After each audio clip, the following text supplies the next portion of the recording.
أعوذ بالله من الشيطان الرجيم. بسم الله الرحمن الرحيم. وإلى عاد أخاهم هودا قال يا قوم اعبدوا الله ما لكم من إله غيره أفلا تتقون. صدق الله العظيم. نوح علیہ السلام کے بعد سیدنا ہود علیہ السلام کا واقعہ. رب کریم فرماتے وَإِلَىٰ عَادٍ، اور قوم عاد کے طرف ہم نے اخاہم ہودا، ان کے برادری کا ہود علیہ السلام، یعنی یہ دینی برادری نہیں تھی، نسباً، ٹھیک ہے نا، برادری تھی. ہم نے ان کی طرف بھیجا تو نوح ہود علیہ السلام نے فرمایا یا قوم، اے میری قوم، اعبدوا اللہ، اللہ کی عبادت کرو، ما لکم من الہ غیرہ، اللہ کے سوا تمہاری کوئی معبود نہیں ہے. اور افلا تتقون، تو کیا تم ڈرتے نہیں ہو، کیا تم پرہیزگاری اختیار نہیں کرتے. قوم عاد یہ دو ہیں، عاد اولا اور عاد ثانی. عاد اولا ہود علیہ السلام ہیں جو یمن کے وادی احقاف میں ان کا مزار شریف ہے. گنہگار نے کئی مرتبہ اس کی زیارت کی ہے، اور وہاں پہ محرم الحرام اور غالباً شعبان معظم، یہ 2 مہینے 10 دن وہاں پہ وادی احقاف میں نہر الجنہ، بئر المعطلہ، یہ جگہ ہیں.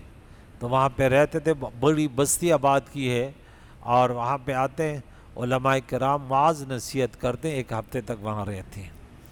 تو یہ وادی احقاف ہیں. اور عاد ثانی جو ہے وہ صالح علیہ السلام، یہ وادی سر میں ہے، ان کے مزار شریف پر بھی ہم گئے ہیں.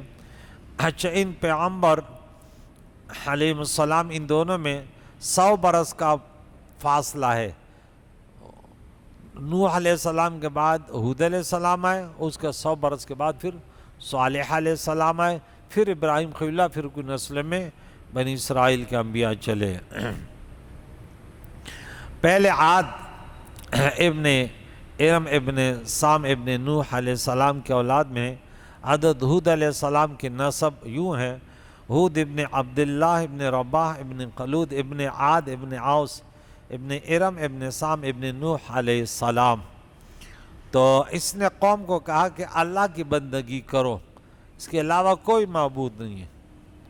تو بندگی سے مراد ایمان لانا ہے، کیونکہ یہ تمام عبادات جو ہے ایمان کے بعد ہیں.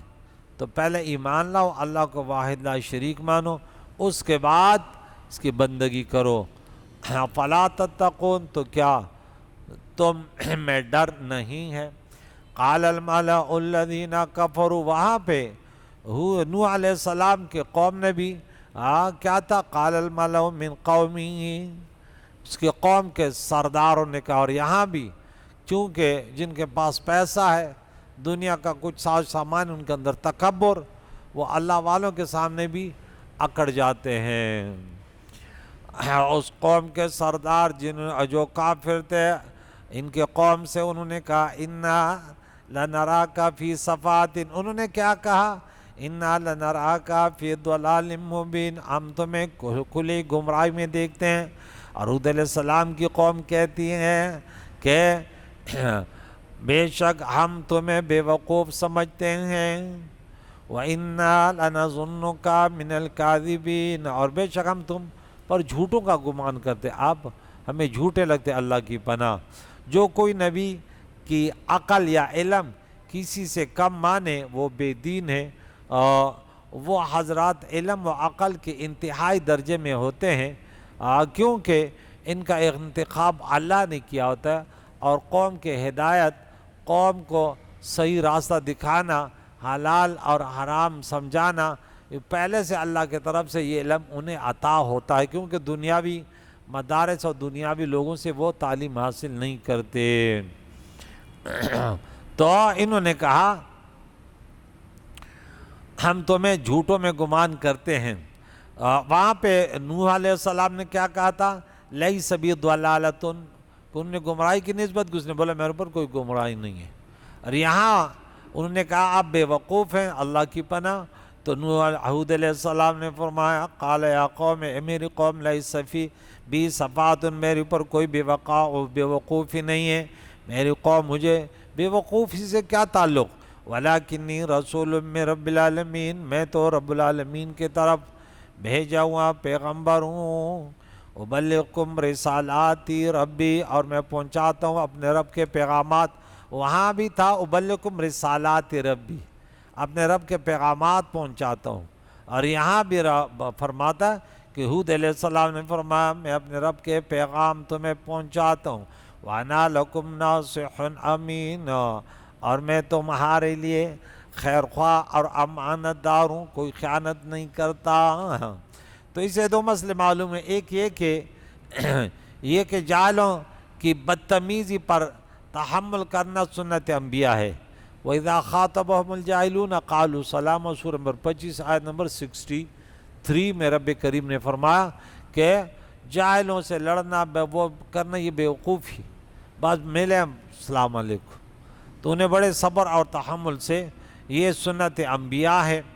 تو دیکھ ہود علیہ السلام نے ان کی سخت اور بدتمیزی گفتگو کا جواب سختی سے نہ دیا بلکہ نرمی سے دیا۔ دوسرے یہ کہ انبیاء اپنے فضائل چونکہ وہ اس قابل ہوتے ہیں، یوسف علیہ السلام نے کیا فرمایا؟ انی علیم، یہ چیزیں جانتا ہوں۔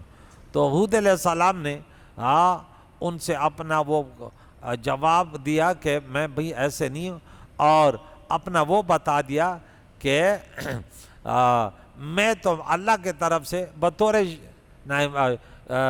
شکر کی نعمت، تحدیث نعمت، کہ خدا کا شکر ہے، انبیاء میں سے اس پر فخر نہیں، میں تمہیں اللہ تعالیٰ کی باتیں بتاتا ہوں۔ اواجب تم، وہاں بھی یہ آیت ہے یہاں بھی ہے، کیا تمہیں تعجب ہوا اس بات سے کہ تمہارے پاس تمہارے رب کا ذکر، ایک نصیحت آئی ایک مرد کی معرفت سے، لِيُنذِرَكُمْ، تاکہ تمہیں ڈرائے، وَاذْكُرُوا، یاد کرو، اے میری قوم، اِجْعَلَكُمْ خُلَفَاءَ مِن بَعْدِ قَوْمِ ہود، کہ جب اللہ تعالیٰ نے تمہیں قوم نوح کے برباد تباہ ہونے کے بعد تمہیں ان کا جانشین بنایا، وَزَادَكُمْ فِي الْخَلْقِ بَسْطًا، اور تمہارے بدن کا پھیلاؤ بڑھایا، جسم کے اعتبار سے بڑے طاقتور۔ ہود علیہ السلام کی قوم بہت بڑی طاقتور قوم تھی۔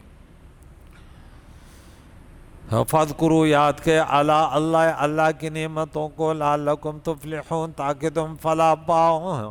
معلوم ہے کہ اللہ کے نعمتوں کو یاد کرنا اور یاد رکھنا یہ عبادت ہے، یہ عبادت ہے۔ ان کو بھلا دینا یہ ہلاکت ہے۔ قالوا اجئتنا، قوم نے کہا تو ہمارے پاس آیا ہے، لنعبد اللہ، تاکہ ہم عبادت کریں اللہ کی بات، اکیلے صرف ایک اللہ کی بات کریں، وَنَذَرَ، اور چھوڑے مَا كَانَ يَعْبُدُ، اس کو جو عبادت کرتے تھے ہمارے آباؤنا، باپ دادا، فَأْتِنَا بِمَا تَعِدُنَا، لے آ، جو تو ہم سے وعدہ کرتے اگر تو سچوں میں سے، لے آ وہ عذاب لے کر آ۔ تو یعنی بت، یعنی بتوں کو چھوڑ دیں۔ تو اس سے معلوم ہے کہ نبی کے مقابلے میں جاہل باپ دادوں کی ناجائز رسموں کی پابندی کفار کا طریقہ ہے۔ سارے عالم کے لوگ پیغمبر کے فرمان کے مقابلے میں جھوٹے ہیں اور پیغمبر سچے، وہاں کثرت رائے کا اعتبار نہیں ہوتا، جو تو ادا کرتے وہ لے آنا۔ یعنی ہم تم کو تمہارے پاک سیرت و صورت اور تمہارے معجزے دیکھ کر سچا نہیں مانیں گے بلکہ عذاب دیکھ کر سچا مانیں گے۔ سچ ہے کہ جب اللہ دین لیتا ہے تو عقل بھی چھین لیتا ہے۔ بولو لے آ۔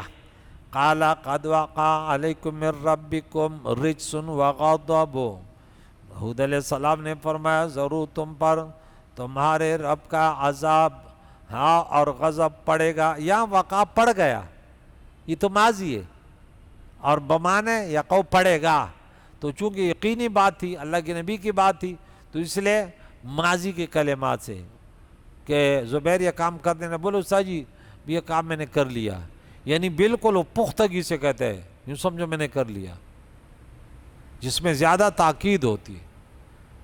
تو اس لیے وقع کہا. اتجادلوننی فی اسماء، کیا تم اے میری قوم ناموں کے بارے میں ہم سے لڑتے، مجھ سے لڑتے ہو.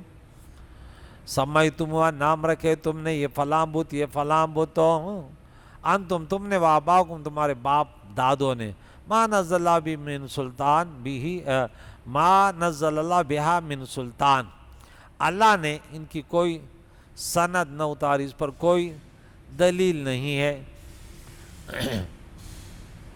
تو جن کی حقیقت کچھ نہیں صرف فرضی نام ہے، تو اسے معلوم ہوا کہ ہندوستان کے مشرکوں نے جن بتوں کو گھڑ رکھا ہے، کیا مہایادیو، کنیش اور ہنمان وغیرہ، یہ سب فرضی نام ہیں، نہ یہ مخلوق کبھی تھے نہ آئندہ ہو سکتی ہیں. ہنمان کے چوتڑ پر دم اور کنیش کے منہ پر سونڈ، کسی کے سر پر سینگ، ایسے انسان کبھی ہوئے نہ صرف اور نہ ہوں گے. یہ فرضی نام، انہوں نے فرضی نام رکھے، ان کا کوئی وہ ثبوت نہیں ہے، اس پر کوئی دلیل نہیں ہے کہ کسی نبی نے اس مخلوق کا ذکر کیا ہو، ایسے کچھ نہیں. یہ ہندو نے اپنے بتوں کے نام اپنے طرف سے گھڑ لیے، پھر کہا نہیں یہ سلسلہ پرانا چلتا آ رہا ہے. تو نوح علیہ السلام نے فرمایا فانتظروا، انتظار کرو، انی معکم من المنتظرین، میں بھی تمہارے ساتھ انتظار کرنے والا ہوں کہ رزلٹ، انجام کس کا برباد ہوتا ہے، اپنی ہلاکت اور عذاب کے، کہ تم بھی منتظر رہو، میں بھی انتظار کرتا ہوں کہ کون ہلاک ہوتا ہے، جیت حق کی ہوگی. پانجینا، اور فرماتے ہم نے نجات دی حود علیہ السلام کو، والذین معہ، اور ان لوگوں کو جو ایمان لائے تھے حود علیہ السلام کے فرمان بردار تھے، برحمت منا، یہ رحمت تھی ہمارے طرف سے، اپنے رحمت خاص سے. وقطعنا دابر الذین، اور کاٹ ڈالی ہم نے جڑ ان لوگوں کی، کذبوا بآیاتنا، جن نے ہماری آیتیں جھٹلائی، وما کانوا مؤمنین، اور وہ ایمان والے نہ تھے، انہیں ہم نے برباد کر دیا. تو اسے دو مسئلے معلوم ہوئے، ایک یہ کہ نبی ولی اور کوئی مومن اللہ کی رحمت سے بے نیاز نہیں، سب اس کی رحمت کے حاجت مند ہیں، رحمتم منا. دوسرا یہ کہ مسلمانوں کو رسول کے طفیل اور ان کی ہمراہی کے برکت سے رحمت ملتی ہے، اس لیے فرمایا والذین معہ، رحمت کن کو ملی؟ جو نبی کے پیروکار تھے. اب یہ تو نہیں کہ ان کے مخالف کرتے، اللہ کو مانتے تبھی نجات نہ ہوتی، کیونکہ شرط ہے کہ اللہ کی بندگی کرو تو نبی کے اتباع میں کرو. اپنے طرف سے عبادتیں گھڑنا یہ نجات کی علامت نہیں ہے. تو ہم نے ان کی جڑ کاٹ ڈالی، ہلاک کر دیا، ہماری آیتوں کو جھٹلانے والے تھے، اس طرح کہ ان کا ایک فرد باقی نہ بچا اور نسل بھی ختم کر دی گئی، آئندہ کوئی ان کا نام لیوا نہ رہا. کیا وہ عذاب کیسے آیا؟ پہلے ان پر 3 سال قحط سالی آئی، بارش بند ہو گئی، ان کی ایک جماعت دعا کے لیے مکہ معظمہ حاضر ہوئی، دعا کی، واپس آنے پر ان پر 2 قسم کے بادل بھیجے گئے، کالے اور سفید، اور فرمایا گیا کہ ان میں کون سا بادل پسند کرتے ہو؟ وہ بولے کالا. کالا بادل آیا اور بجائے بارش کے ان پر ایسی آندھی آئی کہ سارے کافر ہلاک کر دیے گئے. حود علیہ السلام بما باقی مسلمانوں کے مکہ معظمہ میں تشریف لا کر مقیم رہے اور یہاں ہی آپ کی وفات ہوئی.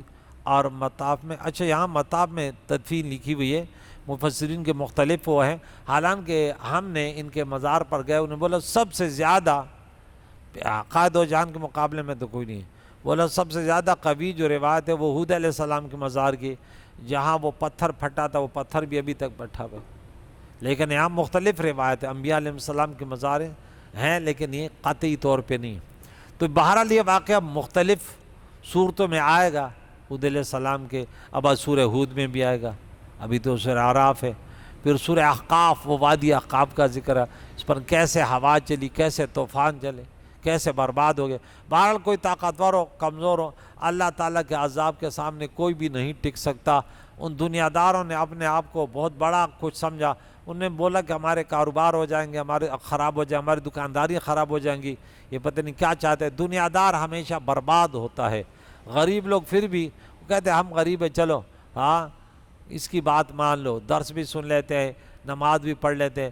دنیا دار بڑا متکبر ہوتا ہے، بہت کم شاذ و نادر ہوتے ہیں جن پر اللہ کا خصوصی کرم ہے۔